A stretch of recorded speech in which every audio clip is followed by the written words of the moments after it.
മന്ത്രവാദത്തിനും ഫുട്ബോളിനും തമ്മിൽ എന്ത് ബന്ധമാണുള്ളത്? പ്രത്യക്ഷത്തിൽ അവർ തമ്മിൽ അകൽച്ചയിലായിരുന്നുവെങ്കിലും അവർ തമ്മിലുള്ള അന്തർധാര ശക്തമായിരുന്നു എന്നൊരു ടോക്ക് നടന്നുകൊണ്ടിരിക്കുകയായിരുന്നു. ഇത്രയും കാലം അർജന്റീനയുടെ ഫാൻസിനെ മുൾമുനയിലും മറ്റ് ഫാൻസുകളെ പ്രതീക്ഷയുടെ കൊടുമുടിയിലും നിർത്തിയ നാനാ കാക്കു ബോൺസ അദ്ദേഹത്തിന്റെ ചരിത്രപ്രധാനമായിട്ടുള്ള പ്രവചനം ഷൂ ആയിരിക്കുകയാണ്.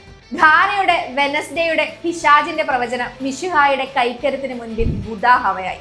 എന്റെ ശക്തികൾ കാബോ വെർദയ്ക്കൊപ്പം ആയിരിക്കും, അതിനെ മറികടക്കാൻ അർജന്റീനയ്ക്ക് ആവില്ലെന്നും കാബോ വെർദയോട് അർജന്റീന 2-0 തോറ്റ് തുന്നം പാടുമെന്നും മെസ്സി ഒരൊറ്റ ഗോൾ പോലും അടിക്കില്ലെന്നും ഒക്കെയായിരുന്നു ഈ മന്ത്രവാദിയുടെ മാരക പ്രവചനങ്ങൾ. ഇംഗ്ലണ്ടിന്റെ ഹാരി കെയ്ന് ശാപം കൊടുത്ത് പിൻവലിച്ച കഥയുടെ മാനുഷികത ഭയപ്പെടുത്തിയിട്ടുള്ള ആരാധകർ പുറമെ പോടാപ്പ എന്ന് പറഞ്ഞെങ്കിലും ആദ്യ പിടിച്ച് നേരെ ഓടിയെത്തിയത് സോഷ്യൽ മീഡിയയിൽ തന്നെയായിരുന്നു. ബോൺസാം നയിക്കുന്ന ഈ ആത്മീയ ശക്തിയെ ചെറുക്കുന്നതിന് വേണ്ടി അവർ സ്പാനിഷിൽ നിർഭാഗ്യം റദ്ദാക്കുക, ദുശകനം നീക്കം ചെയ്യുക എന്ന അനുലോ മുഫ എന്ന വാചകം വ്യാപകമായി സോഷ്യൽ മീഡിയ വഴി പോസ്റ്റ് ചെയ്തുകൊണ്ട് പ്രതിരോധം ഒരുക്കുകയുണ്ടായി.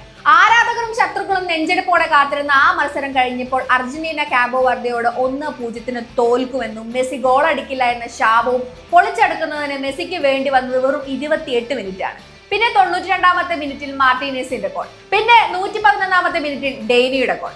അങ്ങനെ 3-2 പിശാചിന്റെ പ്രവചനത്തിന്റെ നെഞ്ചത്ത് 3 ഗോളുകൾ. എന്നാൽ കാബോ വെർദയുടെ കളിയും മികച്ചത് തന്നെയായിരുന്നു. ലോകത്തിലെ തന്നെ മികച്ച സാഷ ലയണൽ മെസ്സി നയിക്കുന്ന ടീമിന്റെ നെഞ്ചെടുപ്പ് കൂട്ടിയ ഒരു ഗെയിം ആയിരുന്നു ആരാധകർ കളിക്കളത്തിൽ കണ്ടത്.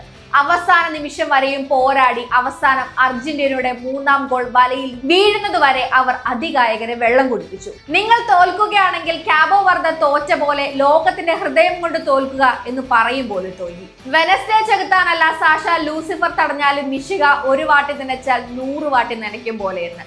എല്ലാ പ്രവചനങ്ങൾക്കും അപ്പുറത്താണല്ലോ കാൽപന്ത് കളിയുടെ മായാജാലം. ഈ പ്രവചനം പാളിയ ബോൺസാമിന് റൊണാൾഡോ ലോകകപ്പ് കൊണ്ടുപോകും എന്ന അടുത്ത ഐറ്റത്തിന്റെ വിധി മാത്രമാണ് ഇനിയും ബാക്കിയുള്ളത്.